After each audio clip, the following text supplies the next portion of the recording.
Compatriotes, depuis plusieurs mois, les Guinéens sont engagés dans le processus référendaire, étape cruciale pour un retour à l'ordre démocratique. Après le recensement des électeurs, l'affichage et la distribution des cartes d'électeurs, la campagne électorale, nous voilà au cœur des opérations de vote. Ainsi, le 21 septembre 2025, jour du scrutin référendaire, était éminemment historique pour notre pays, la Guinée. Les Guinéens étaient appelés aux urnes pour s'exprimer sur le projet de la nouvelle Constitution, texte fondamental pour un retour à l'ordre démocratique.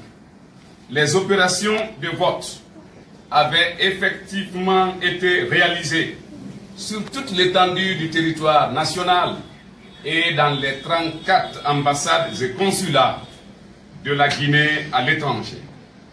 L'ONASUR, conformément aux dispositions de l'article 12 de la loi portant modalité d'organisation du référendum constitutionnel, sous l'autorité de son président, après avoir déployer ses superviseurs sur le territoire national, notamment dans les préfectures et dans les communes urbaines, ainsi que dans les 34 ambassades et consulats de notre pays, pour suivre le déroulement des opérations de vote et lui remonter des informations à relever un certain nombre d'observations qui se déclinent comme suit.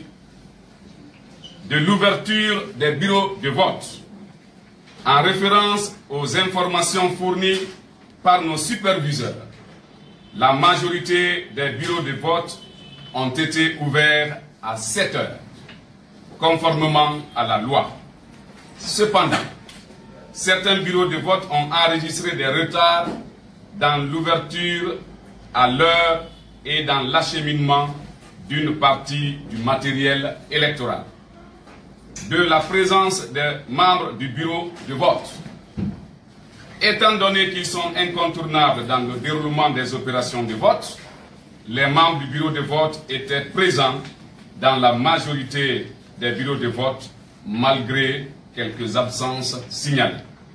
Du déroulement du vote, surtout en parlant de la disponibilité du matériel électoral, il sied de rappeler, malgré le retard dans la disponibilisation du matériel électoral dans certains bureaux de vote, que la grande partie était disponible.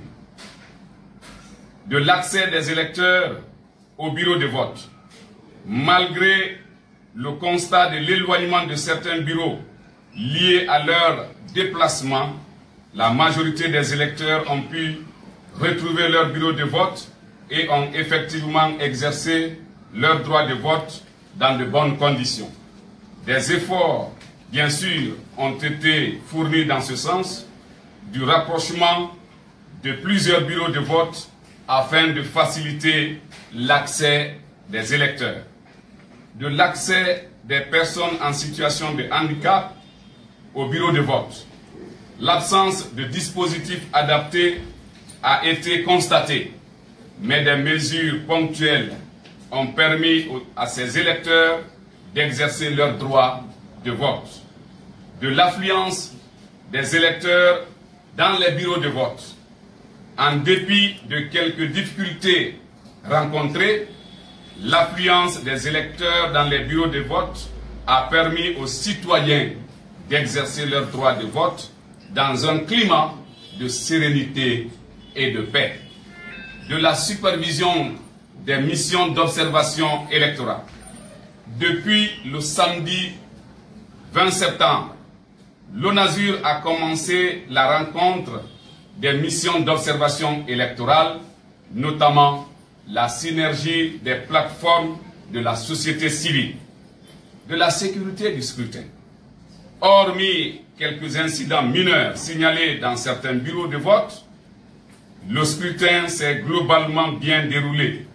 Ce climat de sérénité instaurée par la présence des forces de sécurité et la maturité surtout de notre population était fondamentale dans la réussite du scrutin référendaire. De la clôture du scrutin.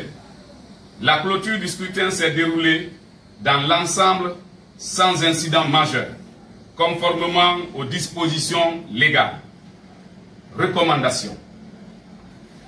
Que des mesures soient prises par la DGE et les autres parties prenantes pour corriger tant pour ce scrutin en cours, surtout dans le cas de la remontée des résultats, que pour la consultation ou les consultations électorales à venir.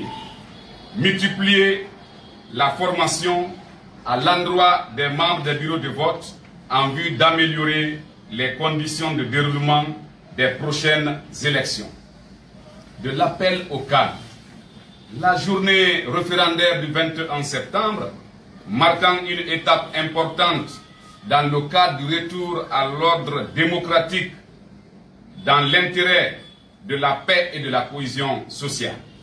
Nous, de l'ONASUR, appelons nos compatriotes à observer le calme en se ressaisissant de tout acte de violence ou de provocation. La construction de notre édifice national, requérant la mise en avant de l'intérêt collectif, gage véritable de notre vivre ensemble, interpelle chacun de nous. Pour l'ONASUR, le porte-parole. Je vous remercie.